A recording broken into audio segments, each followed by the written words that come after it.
To take off the engine cover, there's no bolts or screws, it's just 4 press fittings, so you can grab it anywhere and just give it a pull. And you can see here 1, 2, 3, and 4 clips. With the engine cover removed, you can clearly see the 4 coil packs. And before we get started removing anything, in case it's your first time working on cars and you're wondering, do you need to disconnect the battery? No, you don't. There's no problem replacing spark plugs with the battery connected. And to get the job done, this is all you'll need. First and foremost, spark plugs. I like the NGK brand, OEM. And if you're going to go with these, here's the part number. Just type that into Google and you'll find them online. You'll need a ratchet, a minimum 6-inch extension bar. I only had a 10. An 8mm socket, and that's to remove the 4 coil packs. A 14mm spark plug socket. And what's different about the spark plug socket is that it has those plastic grabby fingers on the inside. It'll help pull out the spark plug nice and easy. And for the spark plugs, something not everybody uses. I'll talk about this later on. We're going to put some dielectric grease onto the spark plug in a specific spot. And here's a spark plug gap tool. These should come pre-gapped, but always nice to check. This is an inexpensive tool, and we can check our spark plugs before installing to make sure they have the right gap. I'll list the gap right here. I'm going to work with millimeters and show you how to use the gap tool. Nice and easy. You've got the millimeters around the circumference of the tool.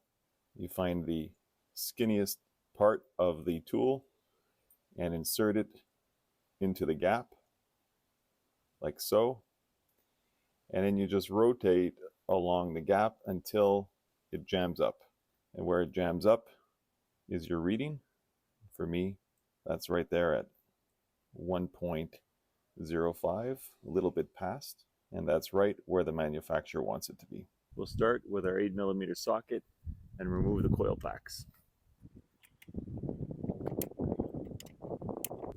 I like to go and break them all free with the ratchet and then unscrew them by hand. Now that we have the bolts removed from all the coil packs, we can simply grab hold and pull it straight out. There's enough slack in the wires where you don't need to unclip them from the coil pack. Just gently lay them off to the side. Leave the other coil packs in place. We'll do one at a time, especially if you are disconnecting the wiring. You don't want to mix up. It's always best to keep the coil pack with the proper well it was inserted in, not mix them up. So one at a time is the way I like to roll. And with the 14mm spark plug socket on an extension, you can use our ratchet to reach into the well, let it grab hold, and counterclockwise break the spark plug free. And there's lots of threads here, so you'll be turning for quite a while until you feel the spark plug completely loose and free. And because we're using a dedicated spark plug socket, spark plug will come out with the socket. If you're not using a dedicated spark plug socket, then you might have to go and reach into the well with some needle nose pliers to get your spark plug out.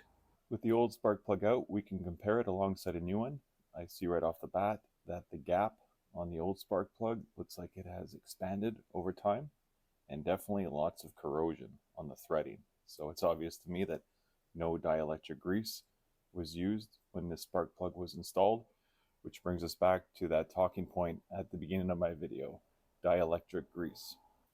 I bought a whole tube at Canadian Tire. The brand is Permatex, but you might also be able to find little packets that only cost you a couple of dollars, and you probably only need 1 or 2 of these to get the job done. Dielectric grease is not necessary for the spark plugs to function, but it does ensure proper performance, and you just have to know where to apply it and where not to apply it. So dielectric grease is not conductive, so you don't want to apply it on the terminal right here, or it can cause misfires. You want to apply it on the ceramic boot. So that's going to seal out moisture, prevent corrosion, and most importantly for performance, it's going to make sure that your current travels through the spark plug and into the ignition and doesn't arc over the boot and find a ground somewhere. Just make sure you don't get it on the terminal and you only apply it here to the ceramic boot.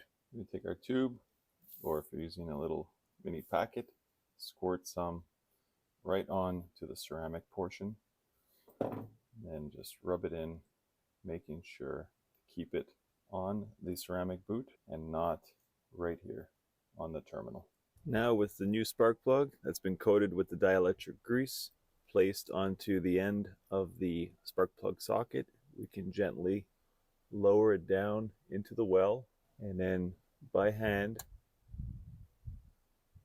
feeling the drop into place, and slowly and softly turning, making sure that the threading of the spark plug bites. This spark plug is solid steel, but the cylinder head threading down inside the well is a softer aluminum, so you want to be careful not to strip or cross thread this spark plug while you're turning it and tightening it into the cylinder head. And just was the case when we were removing the old spark plug, it will require many turns as there's lots of threads on the spark plug.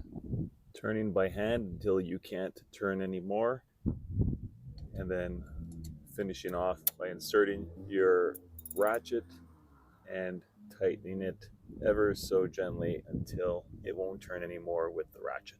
All that's left to do is to reinsert the coil pack down into the well and replace the 8mm bolt. Again, I like to start everything by hand and using the socket at the very end for one last tighten.